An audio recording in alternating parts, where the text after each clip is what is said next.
Hi, DJ Chloe. I just want to share a story with you. May naging friend ako, tapos ginawa ang ex ko na maraming ginawa sa Facebook. May mga naglalabasan na mag-ingat raw ang mga babae sa gay na to dahil manloloko. Marami na siyang naloko at nabiktima pero deadma pa rin siya at todo deny pa. Nagpaalam sa akin yung girl na sila na nga nung ex ko. Sabi ko, okay lang naman dahil wala naman na kami. Hanggang sa yung isang tropa ko, may screenshot na pinakita sa akin na may nagbabash raw doon sa magjowa. Fake account ang gamit. Sabi ng tropa ko, pinapahanap raw sa kanya yung account pero hindi niya makita.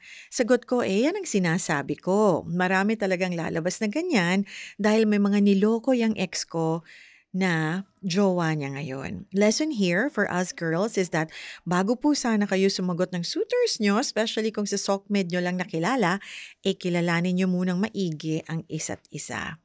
Once a cheater kasi, always a cheater. Thank you, Chloe, for reading my letter. More power and God bless.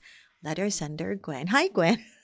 Yes, thank you for your advice. Parang nga naman sa mga kababaihan, kilalanin mo ng mabuti, lalo na kung sa Tinder or sa kung saang dating site nyo nakilala or lalong-lalo na sa Facebook.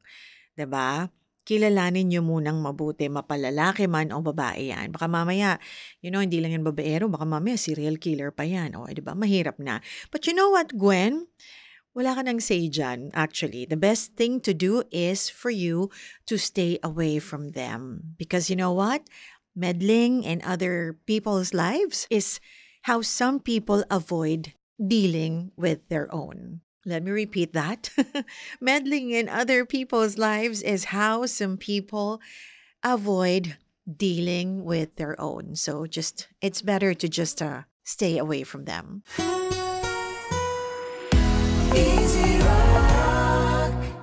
Hey, thanks for watching! For more exclusive videos and artist interviews, you can check out our videos by clicking here.